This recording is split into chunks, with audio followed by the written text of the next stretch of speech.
So magandang gabi mga kapatid. Kumusta na po kayo? At sana po ay nasa mabuting kalagayan po kayo at sa mga oras na ito ay pag-usapan natin itong moral dimension sa gera. No, may gera ngayon. United States versus Venezuela. No, dahil grabe itong Amerika, no? Yung presidente, precise nakuha 30 minutes lang, no? Dahil base sa side ni President Trump, no? Dahil dan sa siya sa mga likod sa drugs, narco politics, no? Dahil marami namang drugs dun, no? And then sa mga hindi din nakagusto sa ginawa ni President Trump ay dahil yan sa oil na gusto ng Amerika. Dahil number 1 pala yung Venezuela sa buong mundo po sa oil deposit. Sila yung number 1. So mayaman itong lugar na ito. At sinabi ng mga kapatid natin, ng mga political analysts, posible yan, isa yan sa mga rason. Pero dito tayo sa moral side, mga kapatid, sa digmaan. Ano ba yung paraan ni Kristo patungkol dito? Dahil marami sa atin na natatakot dahil dito, mga kapatid. Okay? So, war against nations. Sa prophecy, mga kapatid, sa Isaiah chapter 2 verse 4, nation shall not lift up sword against nations, neither shall they learn war anymore.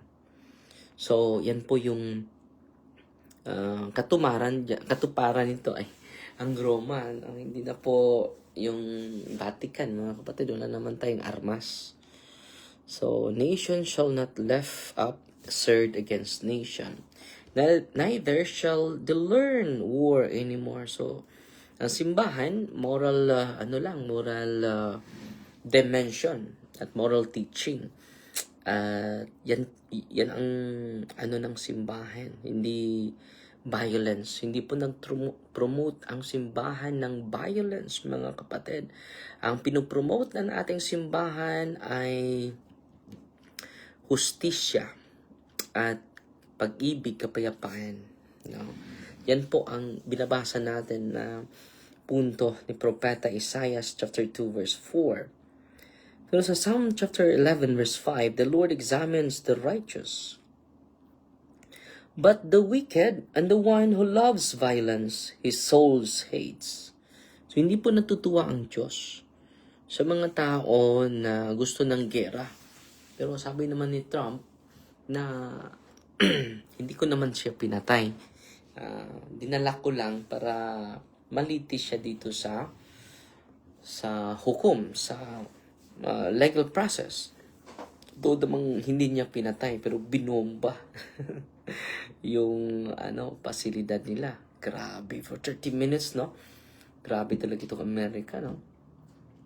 30 minutes, mga 2:00 sa umaga, tinitira nila at nakuha talaga nila. Grabe yung power ng Amerika, no? Dahil drug lord daw itong presidente nila sa Venezuela, no? Kaya magulo yung mundo ngayon, mga kapatid, no? Superpower talaga itong Amerika, mga kapatid, no? Oo. Pero ano naman yung sabi ni Kristo, yung definitive word ni Kristo para sa atin? Ito po, blessed are the peacemakers, for they shall be called children of God. Ano? Blessed are the peacemakers, for they shall be called children of God. Matthew chapter 5 verse 9. No? So, anong hina-highlight ni Kristo ngayon? We become an instrument of peace, not of war, not of violence, not of hatred. Yan talaga yung mensahe ni Kristo sa banal na kasulatan. Ito po, definitive words from Jesus. Love your enemies and pray for those who persecute you. Malinaw na malinaw yan, ha? Matthew chapter 5 verse 44, kapag itong Kristo na hari natin, ang manaig, ang ganda ng mundo. No? But marami sa atin binabiolate natin yung ating free will. At dahil sa abuse of free will, magulo yung mundo. Yan talaga yung theological reason, mga kapatid, bakit magulo yung mundo natin ngayon. Sa Matthew chapter 25 verse 52, ito yung advice ni Kristo kay Pedro. Dahil bumunot siya ng ng espada at yung tainga ni Malchus, no? Sabi ni Kristo kay Pedro, put your sword back into its place. For all who take the sword will perish by the sword. Yung nabubuhay sa espada, mamamatay din sa espada. My kingdom is not for this world. So yung kaharian ko ay hindi para sa mundong ito, hindi katulad ng mundong ito. John chapter 18 verse 36. So itong reminder ni Kristo, mga kapatid, Jesus does not deny that wars exist, but He rejects violence as the way of the kingdom. Hindi niya pinopromote yung violence, mga kapatid. Yung digmaan, yung patayan, hindi. He conquers not by killing enemies. So, nanalo si Kristo. Hindi dahil pumatay siya ng mga kaaway niya. But by dying for them. Ang ganda, no? But by dying for them. Si Kristo ay nagpakamatay sa kanila. The cross, not the sword, is the Christian victory. Ang ganda, no? Hindi po yung espada, yung sign of victory ng mga Kristiyano. Ang sign of victory ng mga Kristiyano, mga kapatid, is the cross of Christ. No? Ang ganda, no?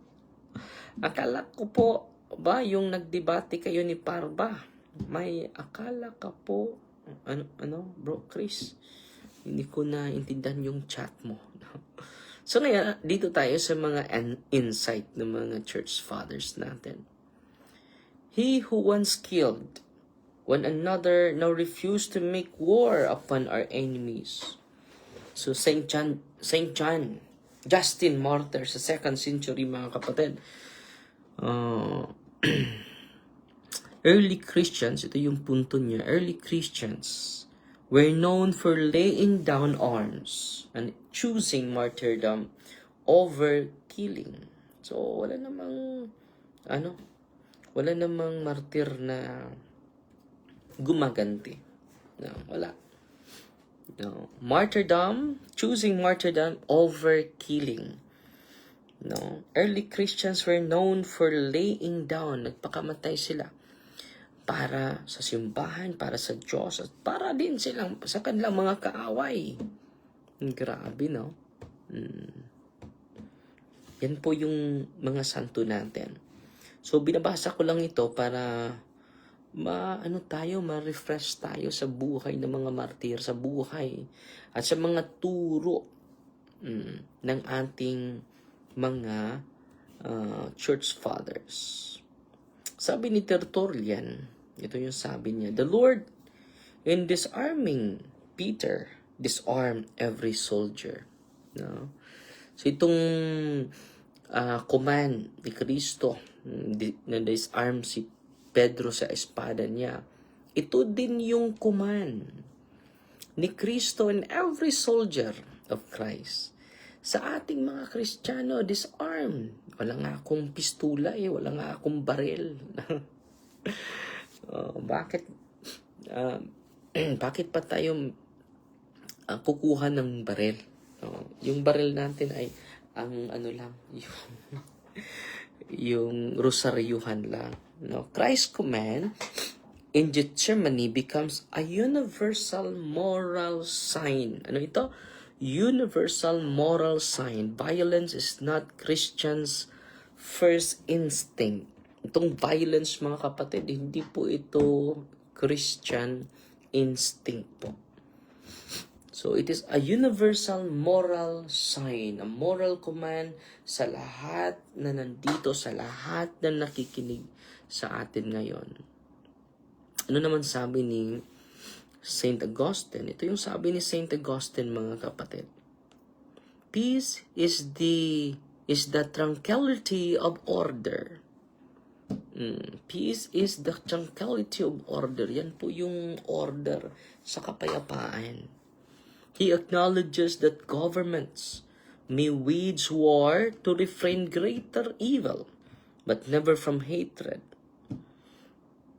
revenge, or conquest, only to restore peace.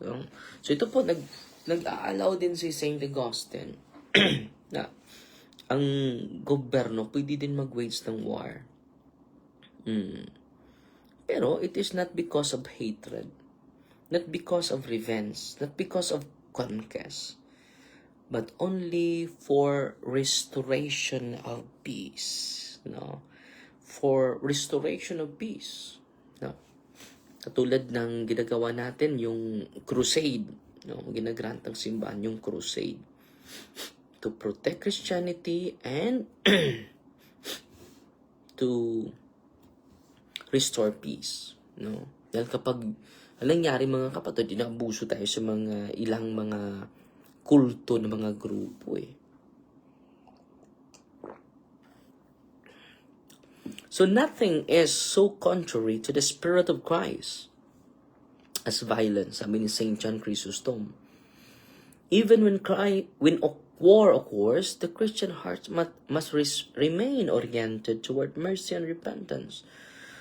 So, nothing is so contrary to the Spirit of Christ as violence. Contrary po yan sa Espiritu ni Kristo. Pero, minsan ay i-grant po yan ni Kristo.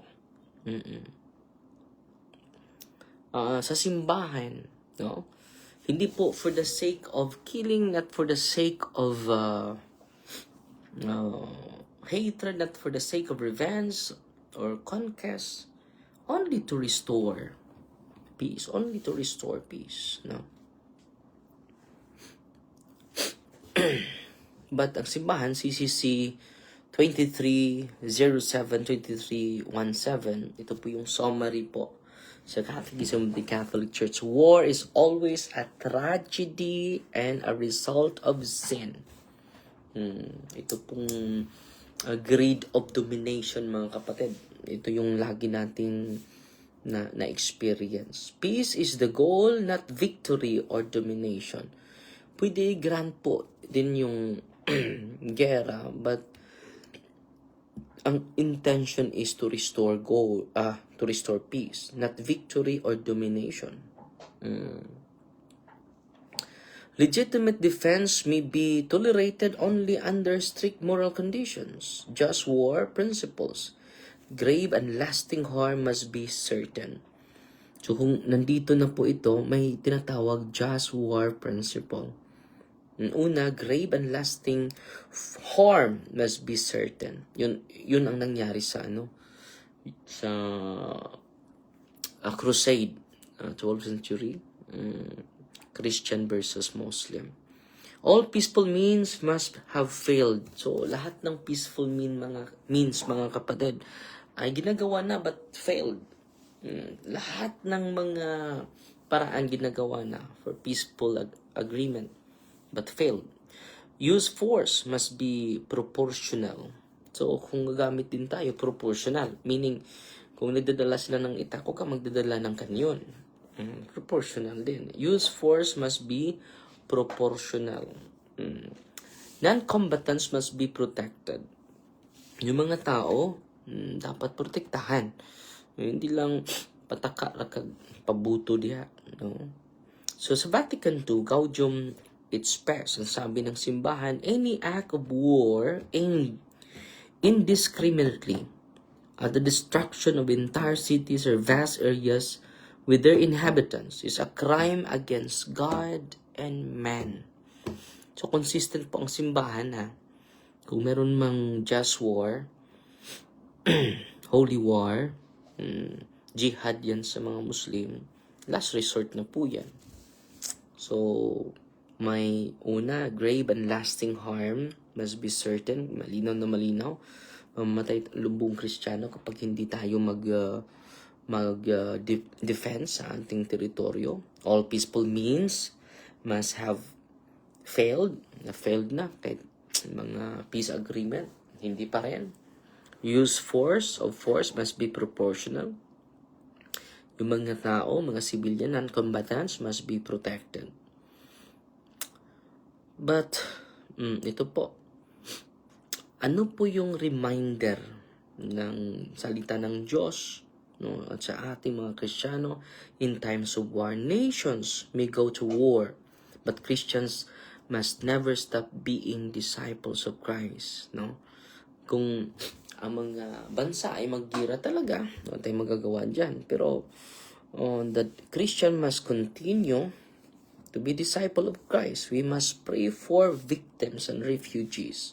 So, magdasal tayo. Yan po ang mission natin. So, lagi natin yung pagdasal ang Venezuela, pagdasal natin ang Russia, pagdasal natin ang Ukraine, pagdasal din natin ang South Korea, at ang North Korea po. Magulo po ngayon, no? Victims and refugees. Pray for the victims and refugees conversion of aggressors. Ito yung intention natin. Leaders to choose peace over pride. No, ito po yung yung problema natin. Yung mga leader natin ay sumusunod lang sa kanilang sa kanilang pride, no? Christ did not establish peace by conquering Rome. Wow, ito po. Maganda po ito. Christ did not establish peace by conquering Rome. He established peace by forgiving his executioners. Father, forgive them, for they do not know what they do. Luke chapter 23, verse 34. Ang ganda ng mensahe, no? So, therefore, the church proclaims, war may shape history, but only Christ heals. So, yung mga digmaan natin, it shapes history, but it doesn't heal. Ito yung prophecy ni Kristo, mga kapatid. Ito yung prophecy ni Kristo, mga kapatid. Sa banal na kasulatan, Matthew chapter 24, verse 6 to 7. You will hear of wars and rumors of wars. See that you are not alarmed, for this must take place. Magaganap talaga ito. But the end is not yet, for a nation will rise against nation, and kingdom against kingdom. No? Dito, mga kapatid, ay makikita natin si Kristo ay naging totoo yung sabi ni Kristo. Hindi naman siya fortune teller, no? Jesus foretells wars as a recurring sign of a fallen world. Ito yung patunay na grabe yung the fallen world, yung kasalanan ng mga tao na nanaig. Not as a command, nor a justification for violence. Hindi po ito justification for violence, mga kapatid. He clearly says, the end is not yet. Wars are not proof that God has abandoned humanity, nor are the signs to panic. Dapat hindi tayo magpanic, mga kapatid, ha? Let us continue to pray and entrust everything to the Lord. Wars are symptoms of sin. Ano itong war? Symptoms of sin, pride, and disorder. Not a design by God. It is not God's desire. Hindi po ito desire ng Panginoon. Fear and panic are not Christian responses. So, kung magkadigmaan man, no? May experience na po yung mga lolo natin sa World War II. Yung mga lolo ng mga lolo natin. So, dapat kung mangyari man ito, maganap man ito sa panahon natin, fear and panic are not Christian responses. Hindi yung fear and panic ang response natin. The disciples' duty is watchfulness, faithfulness, and charity even in chaos. No? And dahil sabi ni Kristo sa Luke chapter 21 verse 19, by your perseverance, you will secure your lives. Ano? Kahit natamaan ka ng bala, patuloy ka pa rin nanampalataya sa kay Kristo. Patuloy pa rin tayong nagdasal kay Kristo. The true victory is spiritual endurance, not military triumph. No? Marami sa atin yung mga leaders sa mga bansa, yung victory nila is military triumph. True victory is spiritual endurance. Yun po ang tunay na nanalo. Hindi po yung military triumph.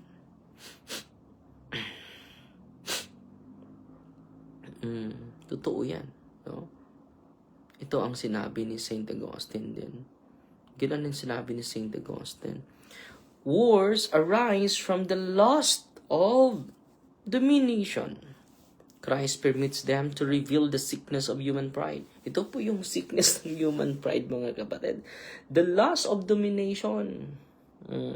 Kauwag sa kining kauwag, kalaswaan to dominate others. Yan po yung sinasabi ni Saint Augustine. Christ permits them to reveal the sickness of human pride. So, it is a permissive will by God. It is not a passive will. So, ang Panginoon pala, may dalawang will.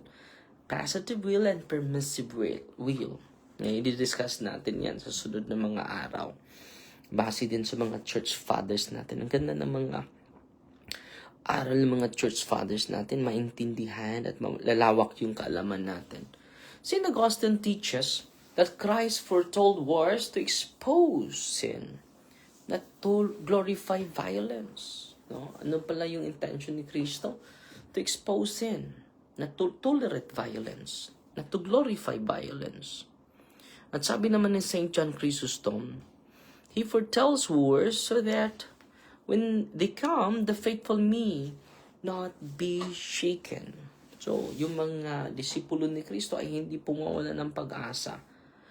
The prophecy is meant to strengthen faith, para maging matatag tayo sa ating pananampalataya, not produce fear. Huwag na kayong magbase sa mga manghuhula dahil sinabi na yan ni Kristo. At doon tayo magbabatay sa salita ni Kristo, hindi sa mga manghuhula, hindi sa mga tarot cards reader. Anong sabi naman ni Origen of Alexandria? Christ did not say wars would end before His coming, but that love must not end in His followers. Even when nations fight, Christians must remain people of peace. Despite sa gulo ng mundo, gulo ng politika, anong gawin natin? Be a people of peace. Be a people of love. Be a people of compassion. Yan ang challenge ni natin.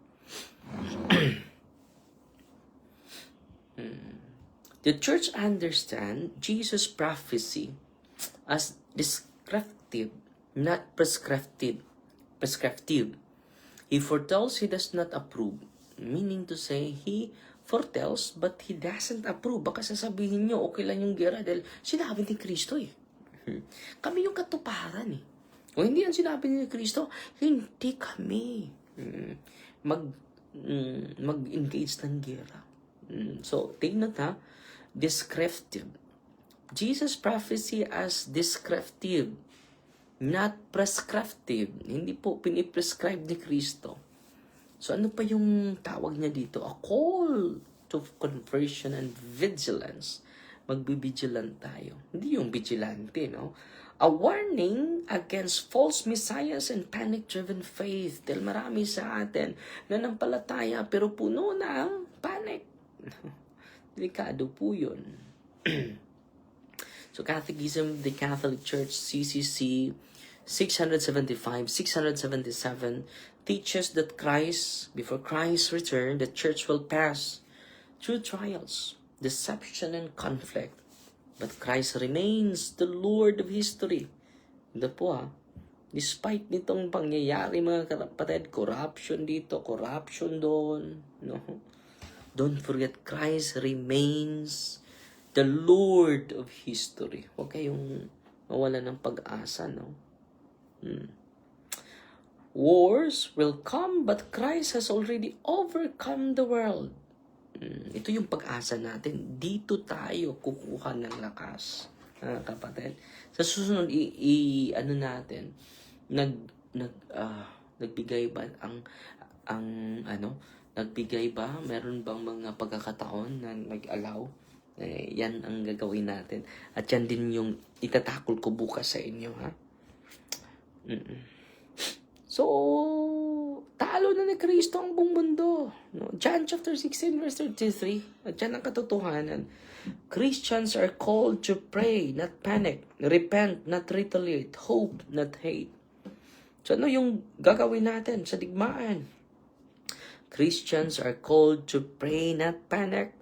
Increase your prayer sa mga tao na puno ng problema ngayon, puno ng pangsubok ngayon. Pray, not panic.